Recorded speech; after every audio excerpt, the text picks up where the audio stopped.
What's going on, guys? T2RX6 here, back for another third-party review, and today we're taking a look at another Impossible Toys product. You know, Impossible to Love Toys, as I like to call them, and this is their MC03 Bump.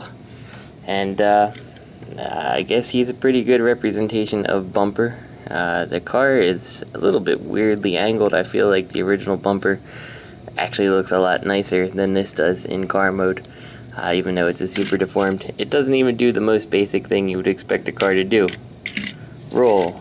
No, these wheels are so tightly put on that they don't actually roll very good at all. They do roll, just not very well. You have to really push to make it happen. If you try to push from the back, it's not going to do anything.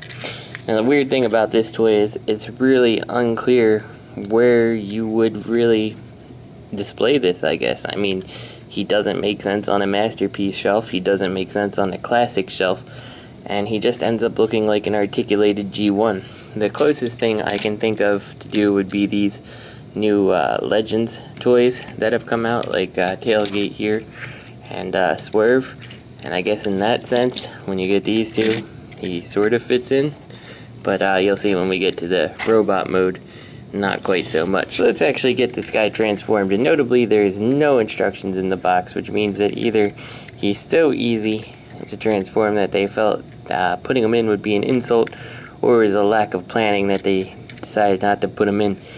I'm going to put it as a little bit of both here. Anyway, to transform him, it is very much G1. You pop his arms out and all the way up like this, so you clear the back piece. Then you can see we have the track here. It actually goes down and then up, so you want to pull this all the way out, make sure that the thing slides there, and then push it upwards like that, because that's going to give us the clearance to actually rotate the feet around like so. So let's adjust this camera here a little bit, doing this in a different location, so you know things are a little different here. Split the feet like so, and you can see he's got just really tiny thighs. So put him like that, and then what you do is you kind of flip the head up, and if you don't know any better, again, kind of could have used a little bit of instructions. It looks like it stops there, but you need to slide it on forward, and that'll let you actually get it all the way up. And I gotta say, that head, just not impressive. That thing, like, the paintwork is awful on it for the visor, and it just looks like it's like play school type toy.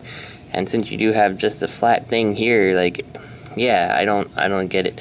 Really, what they should have done is they should have come around and like folded down here, and you had like an actual, you know, fully realized head. I think that would have been better. A nice update to Bumper. So yeah, you got Bumper here. Articulation, we'll go over that I guess real quick. This is on a ball joint, so you can get all the way out like that. Of course 360. The elbow also on a ball joint, so plenty of motion there. Nothing on the head except the up and down. It looks like it has a waist, but I don't think it does. It looks like there's a screw going through there, so I'm not even going to try to move it. Legs ball jointed on the sides for decent movement. The knee bends a lot, but since the legs don't really go up a whole ton, I don't know, doesn't do much. And of course you have the tilt for the foot here, and that's about it.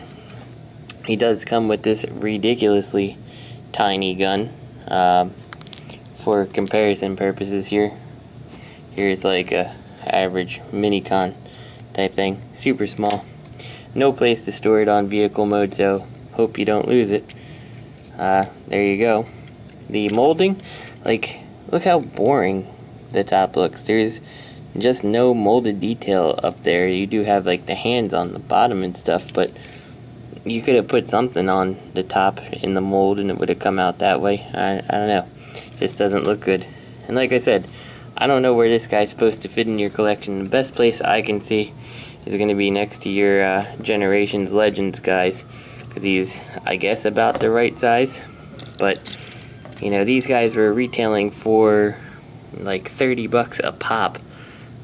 pre their going out of business sale, and I just really can't recommend them for that price. But I don't know, I suppose for the cheap price, this is probably one of the best things that Impossible Toys has ever made that I've reviewed.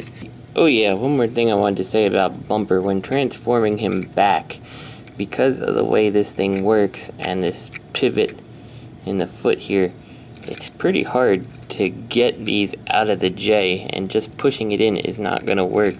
You have to kind of get in there with your hand and try to push this down somehow. It might even help to grab it from this side and push it, but yeah, it's a poor design to be that way. So yeah, that's about all I got to say about this guy. So hope you guys enjoyed the review, and I'll see you next week.